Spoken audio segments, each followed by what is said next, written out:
Buenos días a todas y a todos. Estamos en la primer clase de la materia de trabajo social y sujetos colectivos y vamos a trabajar con la ficha número 1, que se denomina Sociedad, Sujetos Colectivos y Trabajo Social.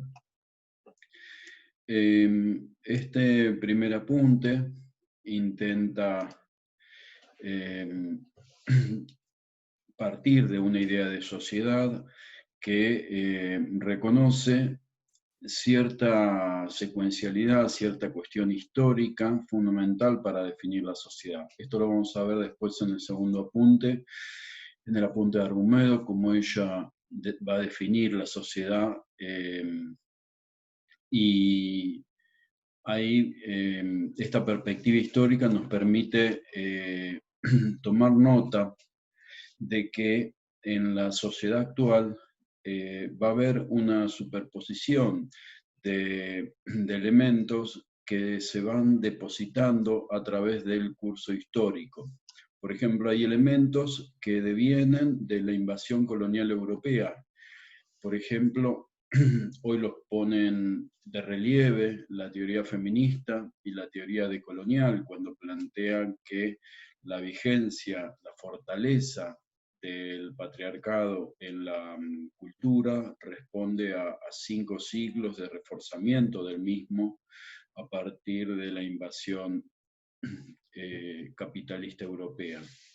A su vez, la teoría decolonial también nos va a llamar la atención sobre la fortaleza y la vigencia del pensamiento colonial, pensamiento clasista, el pensamiento elitista, la estructuración estamental y la cristalización de los estados va a tener un origen inclusive en el estado colonial. En segundo momento, nuestra organización nacional como países latinoamericanos estuvo fuertemente sesgada por un neocolonialismo que fortaleció oligarquías locales en cada uno de nuestros países y eso generó un pensamiento elitista, a su vez eurocéntrico, ¿no? Con desprecio de lo propio, con una desapropiación de la tierra, porque esa oligarquía era en gran medida terrateniente y, eh, y han generado una desposesión de la tierra, a su vez un desprecio por los pueblos originarios en continuidad con la estructura colonial, y por último, ya más durante todo el siglo XX, una dominación capitalista que en la segunda mitad del siglo XX va a tomar la forma de neoliberalismo, después financierizado, y que va a tener como fuerte comienzo, digamos, la violencia de una clase social, la violencia utilizando el Estado, el terrorismo de Estado, en la violencia clasista. Bueno, esa superposición como capas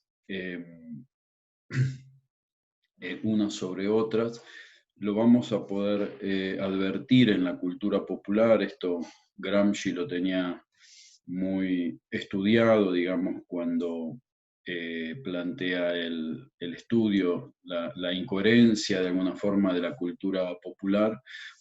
Él va a advertir de que esa incoherencia deviene de las incrustaciones de todos estos sistemas de dominación anteriores. Por lo tanto, el trabajo de liberación, el trabajo de concientización tenía que ver con remover esos obstáculos, esas incoherencias del pensamiento.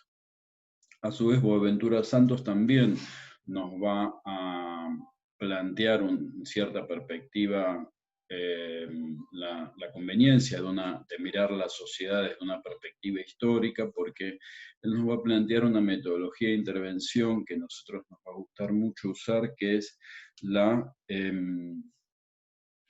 perspectiva de arqueología virtual del presente, que significa ir hacia atrás en el pasado y tratar de descubrir aquellos elementos que faltaron para que lo no hegemónico pueda ser contrahegemónico y y llegar a realizarse como hegemonía. Por lo tanto, sería una búsqueda de los todavía no, le dice. O sea, ¿qué elemento faltó para que algo que no pudo realizarse se pueda realizar? Por lo tanto, la intervención tiene que ir descubriendo todos esos condicionantes que generaron el todavía no, porque esas son las alternativas de transformación, nos va a decir Boaventura Santos. Bueno, para poder concretar esta perspectiva histórica, nosotros abrevamos en cierta teoría social latinoamericana y en alguna medida tercermundista, ¿no? Que piensa en el sistema mundo desde la periferia, desde la semiperiferia. Por eso vamos a tener una primer, digamos, lectura de teóricos de la teoría de la dependencia, ¿no? Que plantean una situación histórico-estructural del sistema mundo, como Wallester, Samir Amin, que era egipcio. Por otro lado, la persistencia de las estructuras coloniales, ¿no? Lo que es la colonialidad del poder de Aníbal Quijano y Dussel y otros teóricos. Y por último, la teoría, la ecología política latinoamericana, que nos van a poner de relieve cómo en esta nueva fase de capitalismo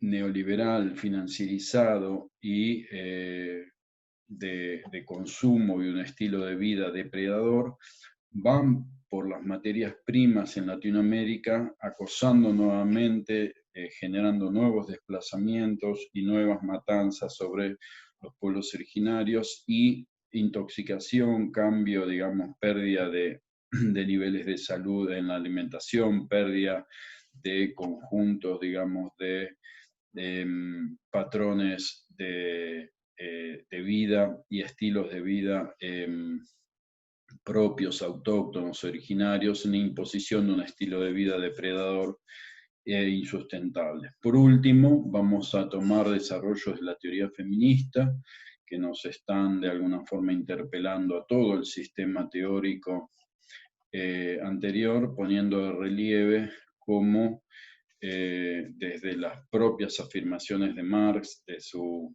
acumulación originaria, necesitamos generar un corte de género y poder echar luz sobre continuidades o oscurecimientos que se han hecho principalmente sobre la mujer, que ha sido desde inicios del capitalismo condenada a una situación estructural de feminismo de la pobreza. No,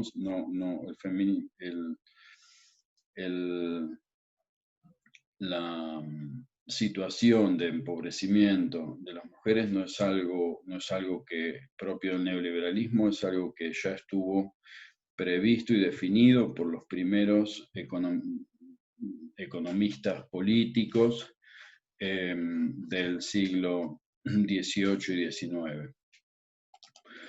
Bueno, Samir Amin, ¿no? Este economista egipcio de la teoría de la dependencia, precursor de la teoría de la dependencia, nos plantea, intenta caracterizar el sistema mundo desde una mirada de la periferia, como era Egipto. Él era un militante comunista del PC de Egipto, y desde ahí él hace desde los 50 hasta hace muy poco que ha fallecido, un análisis de cómo el capitalismo se va extendiendo hacia las periferias y cómo va planteando una nueva forma de acumulación originaria, como plantea Marx, y cómo va utilizando las crisis y las guerras como formas de acumulación. A su vez, cómo va destruyendo las culturas y cómo va induciendo a sistemas sociales de aceptación y acostumbramiento de esas crisis.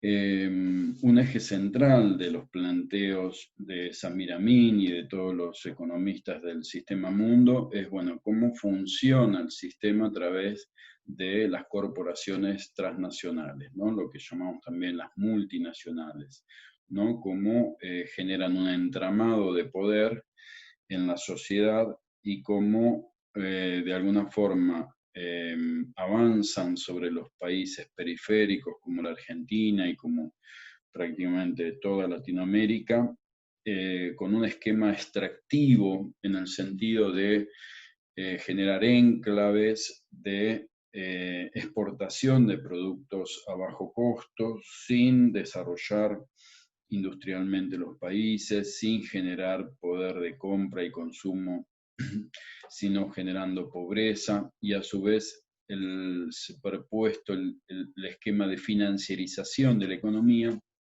que hace de que corporaciones financieras e internacionales o los bancos gobiernen las inversiones y a través de esas inversiones gobiernen también a los países, reduciendo a los estados a meras oficinas que acepten esos condicionamientos. Por eso que vamos a tener que diferenciar acá esta trama social y económica que generan las corporaciones con los gobiernos. O sea, en este momento un gobierno como el de Fernández no tiene un poder suficiente para poder contrarrestar, digamos, este entramado de corporaciones financieras. Por lo tanto, tenemos que ir viendo cómo prevalece, por más que haya un discurso oficial y una práctica, inclusive gubernamental, que tienda a generar derechos, cómo prevalece esa trama que generaron las multinacionales, que sostienen todos los días las corporaciones multinacionales privadas y hacen una construyen, tienen capacidad para construir la sociedad en gran medida, mucho más capacidad que el gobierno.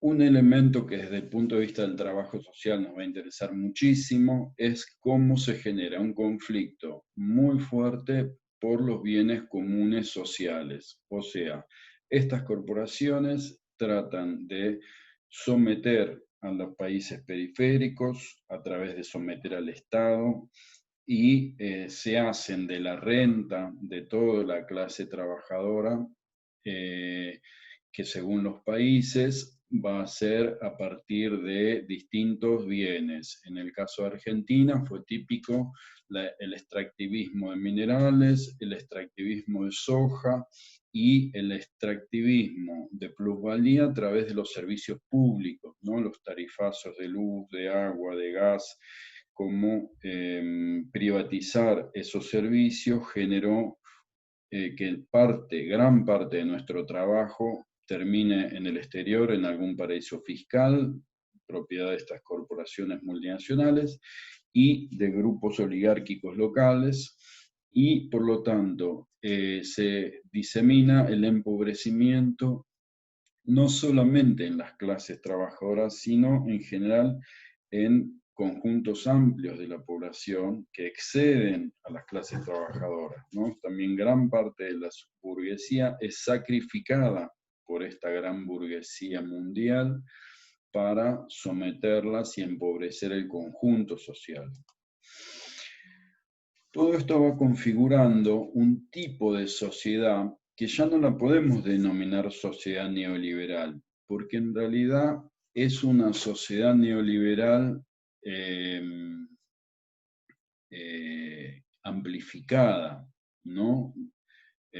Recargada, en el sentido de que es una sociedad ya gobernada no por la clase propietaria, sino por un ínfimo porcentaje de población que podríamos llamarlo los plutócratas, ¿no? Los poderosos, ¿no? Acá tenemos en la primera imagen a Soros como un representante fiel de esa clase, de esa gran burguesía internacional, ¿no? Soros es un gran extractivista, digamos, ¿no? Un gran sometedor de pueblos, de naciones, de estados, y bueno, traccionan todo el tiempo para llevarse esa plusvalía y a guaridas fiscales, ¿no? Mal llamados paraísos fiscales, para ocultarlos de el pago de impuestos, de las regulaciones.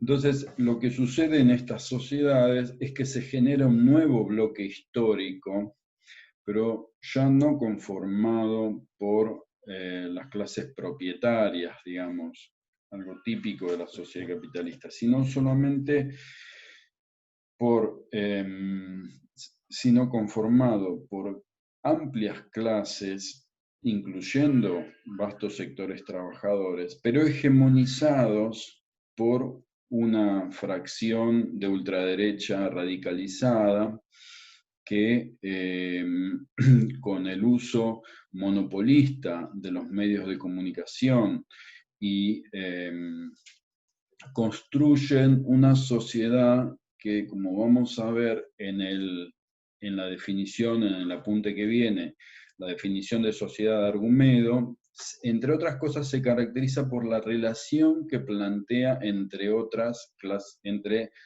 las clases sociales de su sociedad. O sea, la relación entre clases sociales define a la sociedad. Y acá lo que se está planteando es bajo las promesas de orden, de la primacía de la seguridad, legitimar a ese estado de cosas, ese bloque histórico de conduciendo, pero desde un doble estándar de derechos, o sea, hacia las clases más acomodadas, un estado permisivo y bobo, pero hacia las clases más inferiores, un estado represivo y punitivo. ¿Y cómo logran este doble estándar? Bueno, tensionando esta propuesta de los premios y castigos que lleva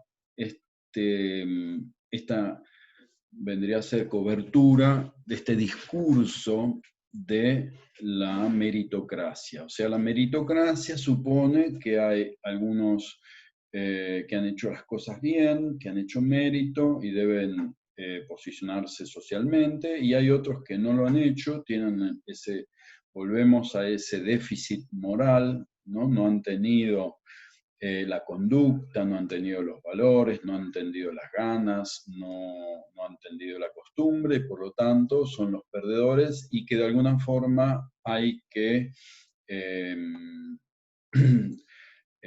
castigar o hay que marcar, digamos, que eso no es el deber ser. Por lo tanto, se reactiva una lucha de clase, pero no pensada como la pensó el marxismo, una lucha de clase de los que están abajo para dejar de ser sometidos, sino una lucha de clase desde los de arriba hacia los de abajo. Por lo tanto, aparece una represión a las clases populares, que llegando a lo que referentes de los movimientos sociales como Grabois plantea la guerra contra el pobre, ¿no? Y que en parte también lo plantea el Papa Francisco, ¿no? O sea, denunciando la idea de descarte social, ¿no? Pensemos ahora en la pandemia, cómo la ultraderecha mundial actúa como si hubiera un excedente poblacional que es mejor que no esté, ¿no? O sea, el desprecio por tener un sistema sanitario que prevenga. En todo caso, si invierten en una vacuna, lo hacen como negocio o como ventaja geopolítica, pero en realidad gobiernos como el de Trump, Bolsonaro o el de Gran Bretaña han manifestado un desprecio sistemático por el avance de la pandemia. Por lo tanto, en los hechos aparece la guerra contra el pobre, aunque en los discursos haya una legitimación a partir del discurso de la meritocracia. Por lo tanto, este tipo de sociedad sostiene políticas de descarte social, ¿no? O sea, por ejemplo, lo que vemos con la policía de la provincia de Buenos Aires, ¿no? La policía federal, el gatillo fácil, o en Colombia el asesinato de los líderes sociales, el olvido de los enfermos o los genocidios a los privados de libertad con los incendios de las cárceles en Argentina, en Brasil. Entonces son las llamadas políticas radicales, ¿no? de contención de la resistencia social.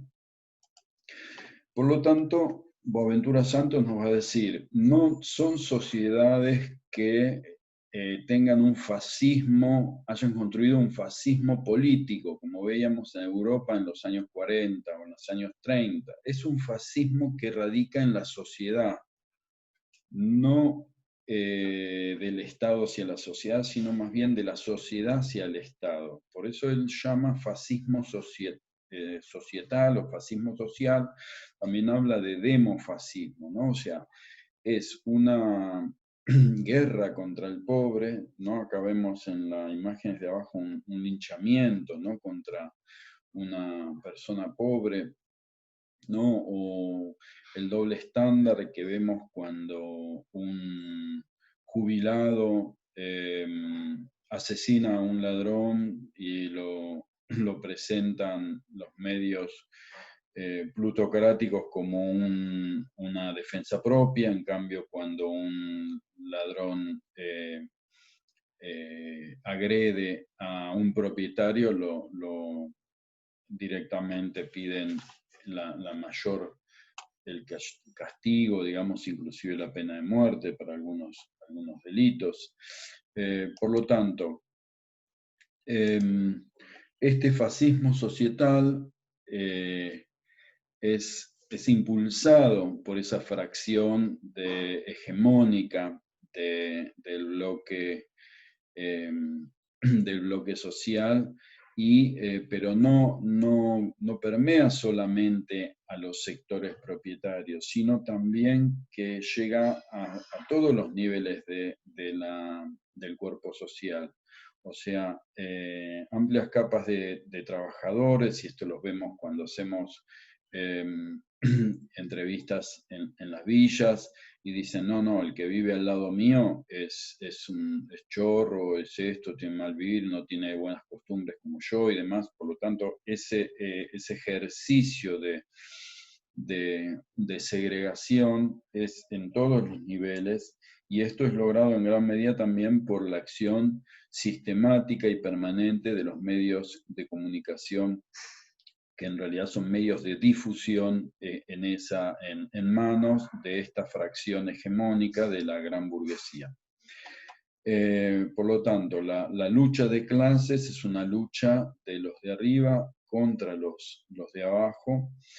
Ese sometimiento termina siendo peor inclusive en las mujeres, porque como ya hace varios siglos que está definida este feminismo de la pobreza, son las mujeres las que son más pobres y están más sometidas. Por lo tanto, este tipo de propuesta social incluye, digamos, ese rechazo que plantea la derecha a la, entre comillas, ideología de género, como le dicen, porque es una forma de emancipación de la mujer, ¿no? Por lo tanto, hay un reforzamiento del patriarcalismo social, ¿no? Un reforzamiento del patriarcado como institución para mantener a esos sujetos trabajadores, coloniales y mujeres sometidas. Todo esto toda esta estructura social no avanza sin conflicto, toda esta avanzada de la derecha no avanza sin resistencias, por lo tanto, esta materia va a poner el foco en cómo se gestan, cómo se generan esos puntos de resistencias que van a ser embriones de emancipación. Entonces, ahí tenemos un primer nivel de conflicto que es el despojo, ¿no? O sea, la resistencia a quedarse sin medios de vida, ¿no? La resistencia que es motorizada por el sentido de la vida, por el deseo y la sobrevivencia.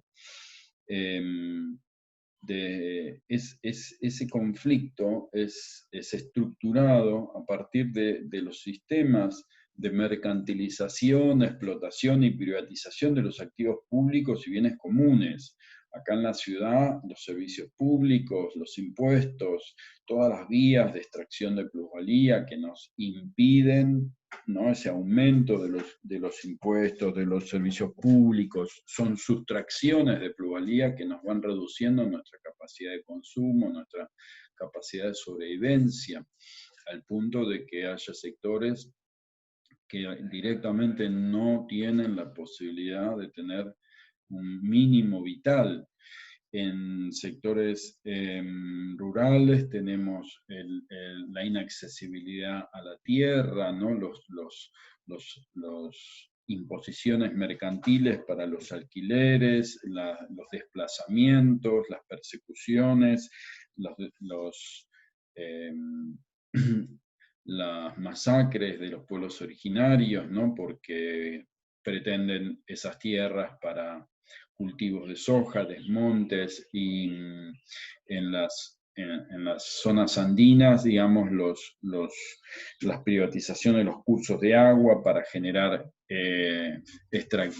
sistemas extractivos, mineros extractivos que monopolizan el agua, la contaminan el aire, generan suelos de sacrificio y por lo tanto inutilizan el suelo.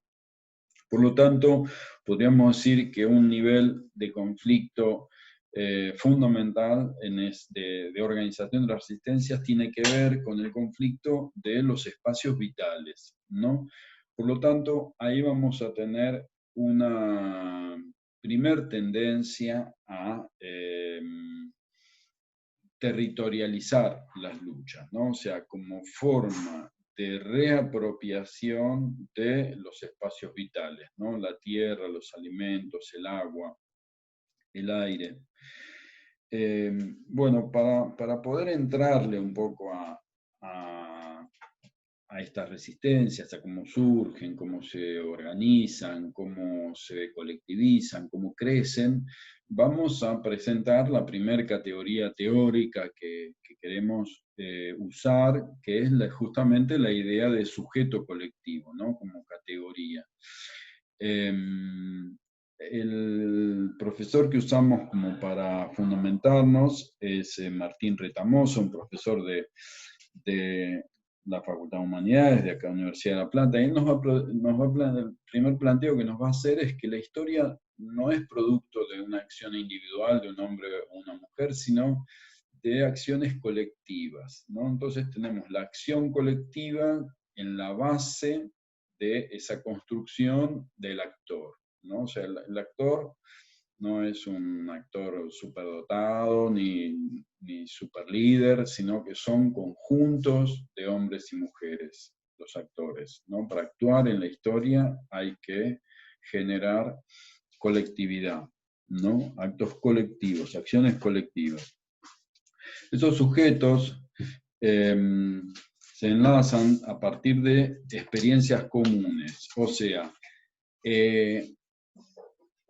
experiencia, tomando la idea de experiencia como una acción que se hace en forma común con un grupo de personas, pero también un acto de reflexión sobre la misma, o sea, pensar, una acción pensada, reflexionada, conversada, debatida, Y eso no se da en general, sino se da en campos o en territorios de conflicto, ¿no? Entonces vamos a tener distintos lugares donde se generan las contradicciones y las peleas, las luchas, ¿no? Lugares de la sociedad o lugares del territorio. Por lo tanto, no vamos a tener un sujeto colectivo, sino que vamos a tener una pluralidad de sujetos colectivos. O sea,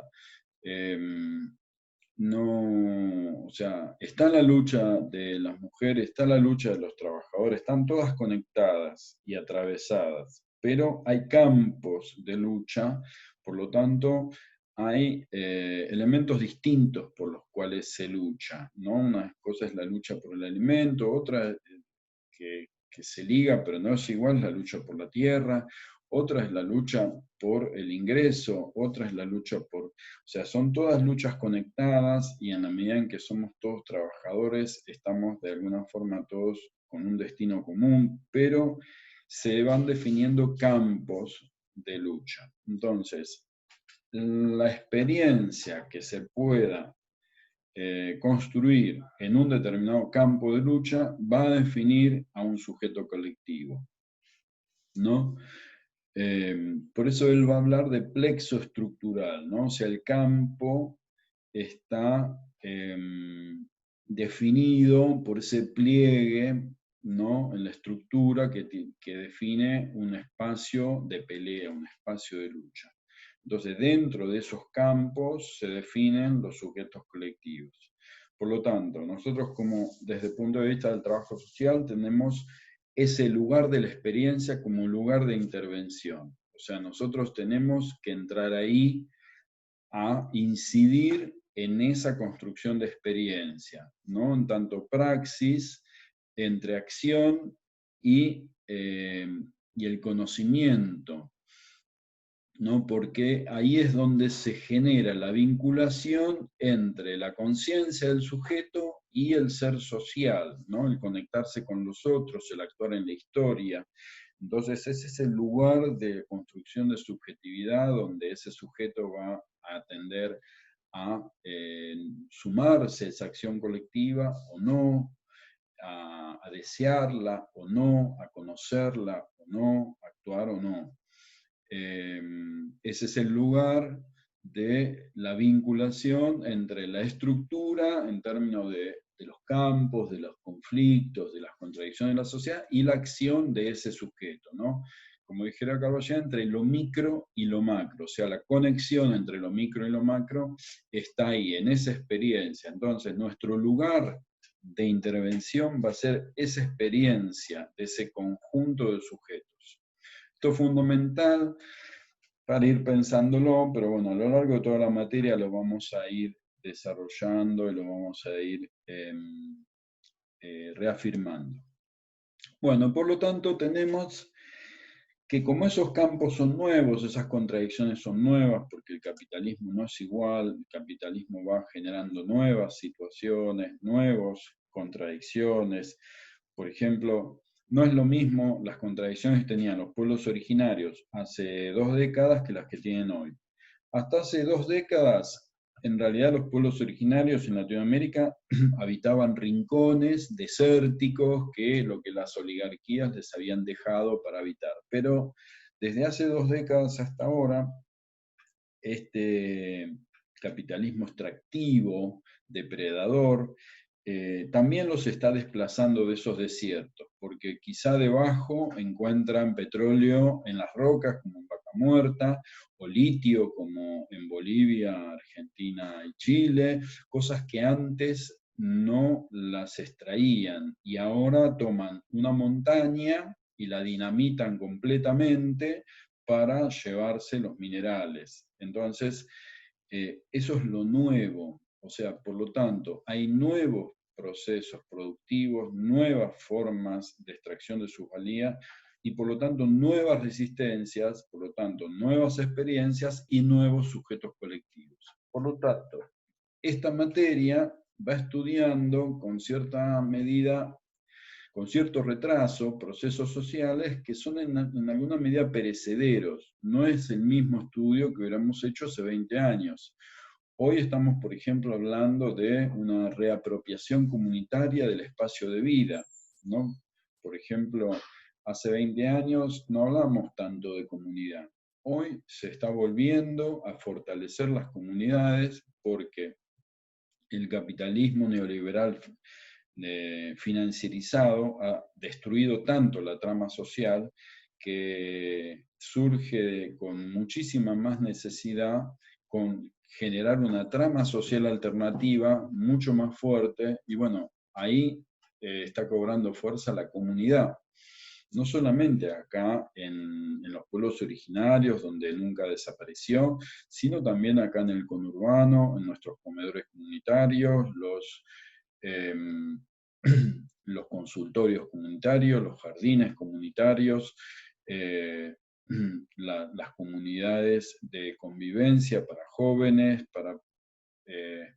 para personas con problemas de salud, con personas con problemas con la ley, con ex externados de hospitales, de servicios penitenciarios, comunidades religiosas, comunidades eclesiales de base. Por lo tanto, ese tema lo vamos a seguir viendo en la materia, porque el tema comunidad vuelve a ser parte de la acción colectiva. Aparece también una forma, esta cooptación que ha hecho el capitalismo neoliberal transnacionalizado de los estados, nos lleva a que los estados actúen también con mecanismos de cooptación, con mecanismos de clientelismo, por lo tanto, aparece una reacción en espejo de la acción colectiva que lleva a una resolución colectiva y autónoma de esos estados. Por lo tanto, la autogestión productiva es un producto de ese pensamiento autónomo y de esa modalidad colectiva de organización. Por eso surge mucho la cooperativa, cosa que hace 20 años era mucho más dificultoso intervenir y formar una cooperativa. Hoy es mucho más, de alguna forma, parte del sentido común. Por lo tanto, hablamos de sujetos socializados y más autónomos. Esto podría traer una revitalización del autonomismo, cosa que vamos a ver más adelante en la materia. Es una forma de autocentrarse de los trabajadores, inclusive contra las élites y contra el Estado, ¿no? Esto está generando bastante complejidad en la intervención estatal, porque desde el Estado esto se toma mal, como que hay una acción disruptiva de parte de los movimientos, y en realidad tiene una base de una necesidad de tener autonomía, de que el Estado no te invada con sus objetivos que tienen que ver con intereses de otras clases.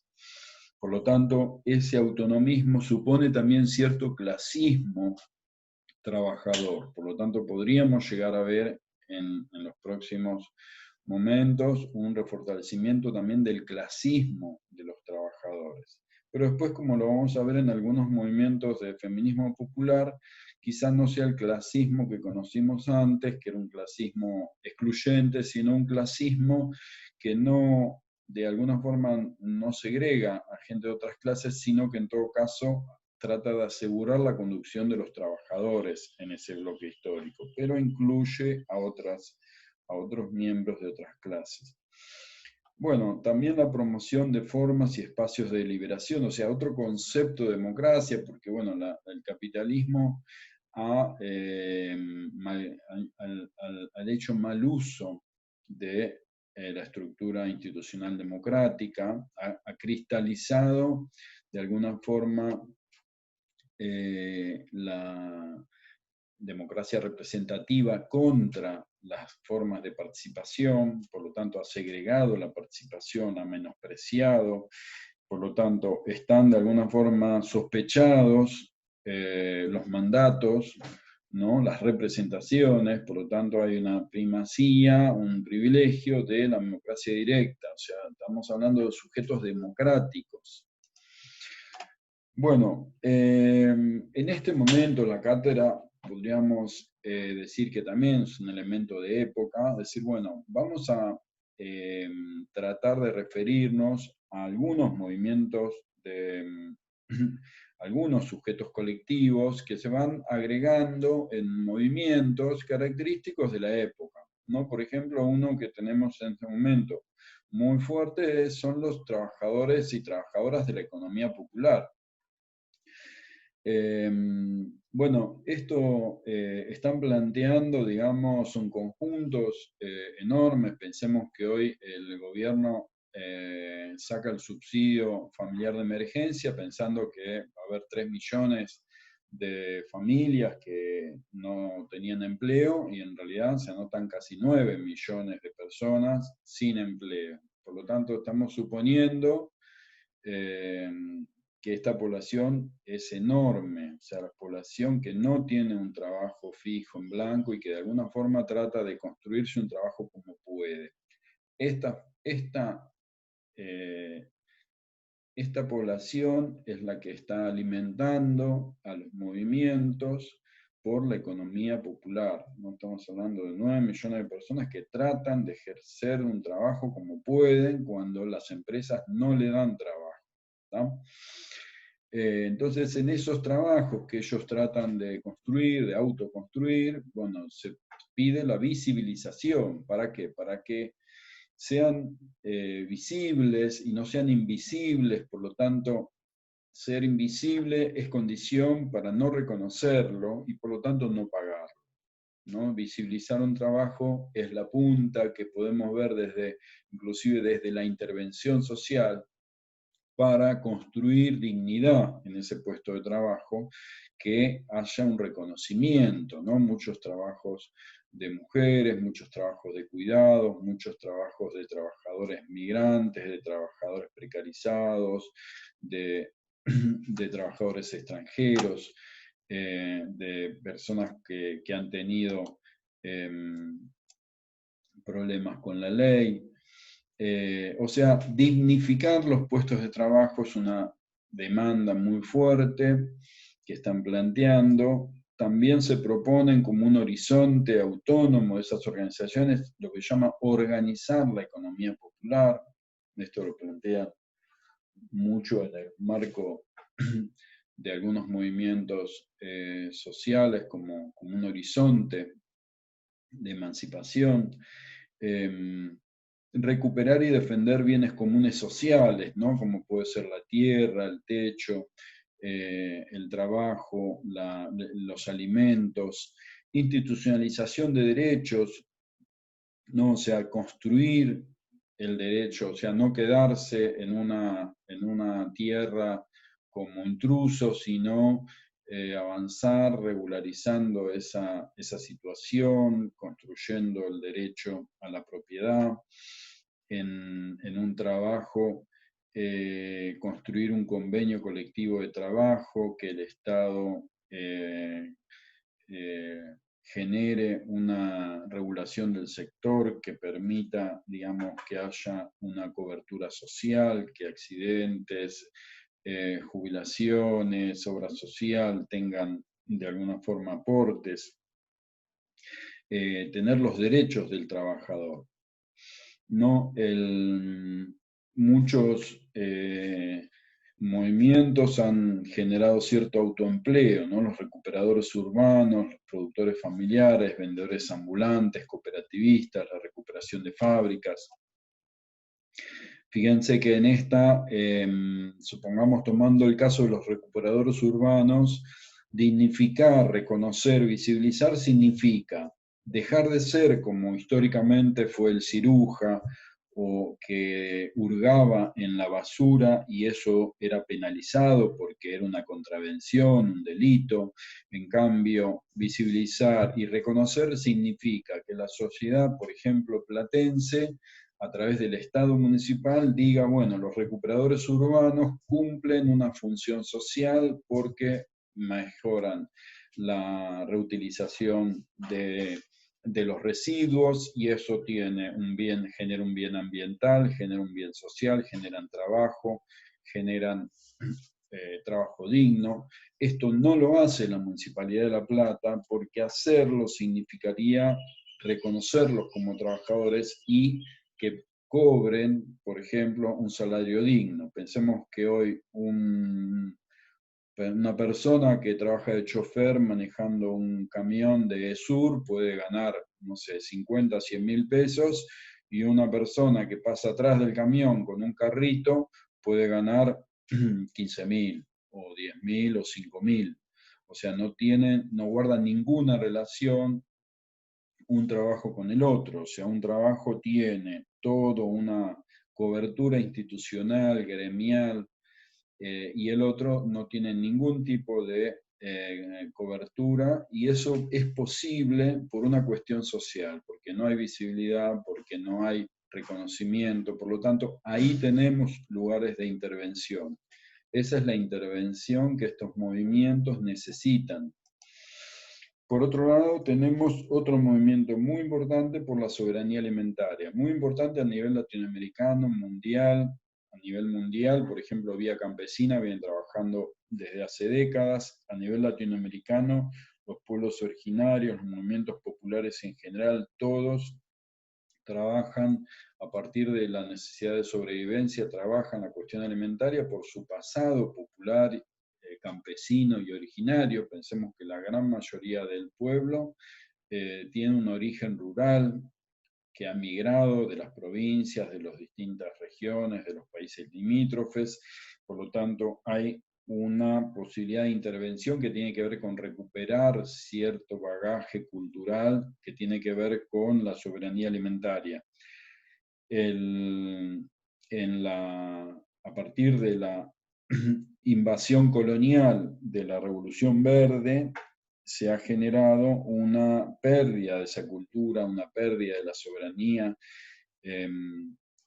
y se ha instalado una idea de producción industrial, que es una producción que tiene mucho producción química, alteraciones genéticas, manipulaciones, cierta toxicidad, cierta tasa de cáncer asociada al consumo de determinados agroquímicos. Por lo tanto, todo el movimiento por soberanía alimentaria tiene que ver con movimientos de la sociedad por querer tener mejor salud, por tener mejor alimentación, por tener otro tipo de relaciones sociales más equitativas, por defender la cultura, por defender la relación con la tierra. Por lo tanto, bueno, hay muchos elementos que vemos que este movimiento tiene muchísima fuerza, muchísimo desarrollo. En el caso de La Plata, por ejemplo, es muy importante lo que pase con el cordón verde, hortícola, frutícola y florícola, y las condiciones en las cuales ellos están trabajando, sin propiedad de la tierra, con dependencia de insumos importados, saliendo desplazados del negocio, en una vida paupérrima. Son de los segmentos más pobres de la sociedad platense. Por último, vamos a enfocar como materia en el movimiento de mujeres, que tiene que ver con los distintos espacios que se generan en todos los ámbitos de la sociedad. Por lo tanto, esto es un movimiento que atraviesa a todos los demás. Por lo tanto, estamos hablando que dentro de un sindicato, bueno, hay una discusión, nace una discusión o se fortalece una discusión de por qué los dirigentes son hombres, por qué las condiciones del convenio colectivo son más perjudiciales para las mujeres, por qué no tenemos la misma paga por el mismo trabajo. O sea, discusiones en lo gremial, discusiones en lo territorial, qué pasa en los comedores, por qué está feminizado el trabajo de cuidado, por qué está desvalorizado, por qué no se paga, qué pasa con la violencia, qué pasa en los barrios, qué pasa en las empresas, qué pasa en la sociedad, qué pasa en las instituciones. O sea, el movimiento de mujeres viene cuestionando toda la cultura de una forma radical y generando inclusive la teoría feminista, que está interpelando a todo el corpus teórico de las ciencias sociales de una forma totalmente anticapitalista, y hoy, por ejemplo, referentes como Boaventura Sante plantea que la crítica anticapitalista más radical y más vigorosa de la actualidad, por lo tanto tenemos que darle mucha importancia. Por último, para cerrar la clase, vamos a tratar de conceptualizar, bueno, por dónde va la intervención de las y los trabajadores sociales. Bueno, estamos pensando en cambiar la vida desde lo cotidiano, pero con un concepto, como dice Boaventura Santos, de reformas revolucionarias, que significan pequeños cambios, pero que lo cambian todo. O sea, no vamos a esperar la revolución para cambiar la sociedad. Y eso lo aprendemos también del movimiento de mujeres. Estamos cambiando pequeñas cosas, pero cambian todo. Cambiamos el lenguaje, que es algo tan cotidiano, tan pequeño, pero ese cambio supone y altera y mueve cimientos de todo un edificio social. Por eso la derecha se asusta y plantea el ataque a la ideología de género. Por eso la reacción a nivel mundial de los evangelistas y los pañuelos celestes y muchas, digamos, movimientos contrarrevolucionarios. Ahí tomamos ese ejemplo para pensar reformas revolucionarias cuando movimientos plantean techo, tierra y trabajo, cosas tan simples, pero pensémonos más que la tierra tiene 500 años de apropiación oligárquica en latifundios y por lo tanto hoy no podemos hablar de tierras, no podemos hablar de reforma agraria, no podemos hablar de colonias, porque se mueven todos los cimientos de la sociedad argentina, porque está toda la sociedad argentina fundada sobre la base del desplazamiento y de la masacre de los pueblos originarios, su cultura para reapropiación en pocas manos de toda la tierra en forma de latifundio en pocas familias. Esas pocas familias han heredado de alguna forma también institucionalmente las instituciones coloniales y han constituido oligarquías que hasta el día de hoy, manejando los medios de comunicación, manejando las filiales de las corporaciones transnacionales, manejan la sociedad. Por lo tanto, discutir esas pequeñas cosas del acceso a la tierra, al trabajo, al techo, estamos discutiendo toda la sociedad y estamos discutiendo todo el edificio institucional.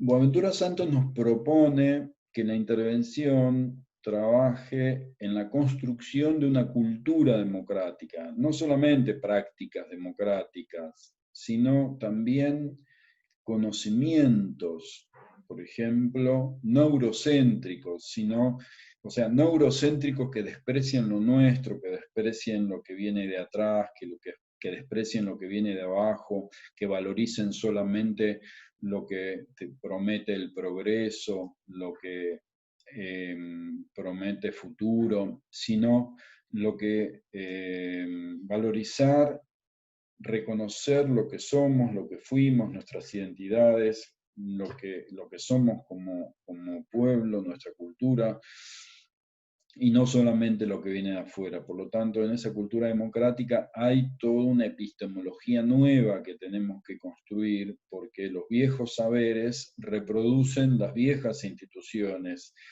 Por lo tanto,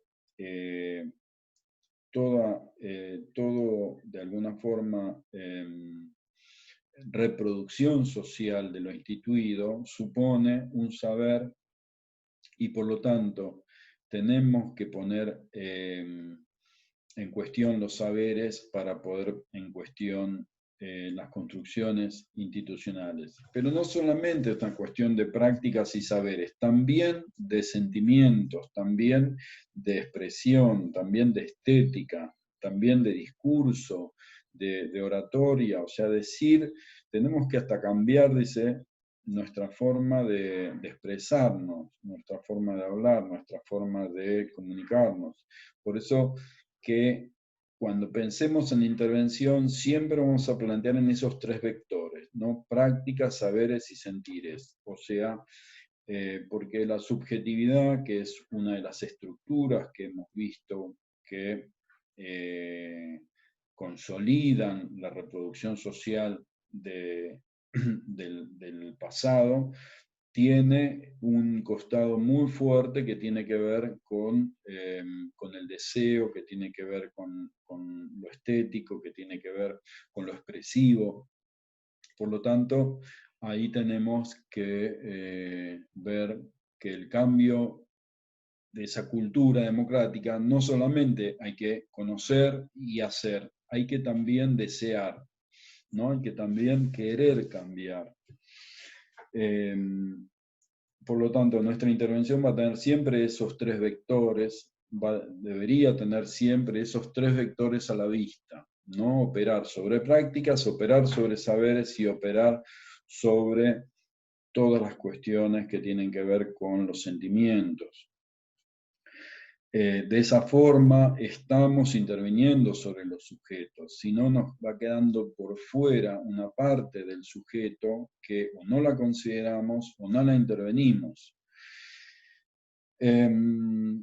Bueno, la cultura, de alguna forma la teoría feminista nos va a poner de relieve también que tenemos que desandar el acumulado de diferencias. ¿Por qué? Porque ese acumulado de diferencias es parte de la acumulación originaria que necesita el capitalismo para explotar. O sea, el capitalismo puede funcionar siempre y cuando el proletariado, los trabajadores como clase, tengan un acumulado de diferencias que de alguna forma los divida y los pueda manejar, digamos, en tanto clase numerosa en pequeños grupos. Por lo tanto, para desandar ese acumulado de diferencias, tenemos que desestructurar esa falta de deseo entre uno y otro, por eso vamos a hablar de empatía, esa falta de conocimiento entre uno y otro, por eso vamos a hablar de traducción de saberes, y esa falta de esa distancia en las prácticas, por eso vamos a hablar de articulación de esas prácticas, ¿no? O sea, tenemos tres horizontes para los tres dimensiones de la cultura democrática, ¿no? Estos tres, empatía, traducción, articulación, se vinculan a los tres dimensiones, prácticas, saberes, sentires. Por otro lado, vamos a plantear la reapropiación de los bienes comunes sociales, por ejemplo, los fenómenos de territorialización que venimos estudiando desde el primer año son centrales para la intervención, porque en la territorialización está la conformación de nuevas tramas sociales sobre recursos, sobre elementos, sobre espacios, sobre lo físico. Lo físico puede ser la tierra, edificios, fábricas, alimentos, cosas, mercancías, artefactos, ¿no? La territorialización lo que hace es reprogramar la trama social sobre esos elementos. O sea, es una reorganización de la economía, ¿no? La economía son relaciones sociales entre sujetos, pero a partir de las cosas, en relación a las cosas. Entonces, la territorialización es una estrategia económica, o sea, hay otra relación, es proponer otra relación con las cosas. Por otro lado, tenemos una organización no capitalista, o sea, hay hay movimientos, hay sujetos colectivos que por toda esta historia de cooptación del Estado por parte del monopolismo capitalista globalizado financiero, entonces toma distancia del Estado, ¿no? Entonces ahí aparece el pensamiento autónomo y la autogestión, o sea, gestionar la fábrica sin los trabajadores, armar un emprendimiento sin patrón, armar una cooperativa, armar, digamos, un emprendimiento autogestivo para coser barbijos, para producir verduras, para intercambiar. autogestión constructiva, ¿no? Autoconstrucción de viviendas, por ejemplo. Por último, otra intervención que vamos a proponer es la construcción de nuevos derechos o recuperación de derechos perdidos. A eso le vamos a llamar institucionalización.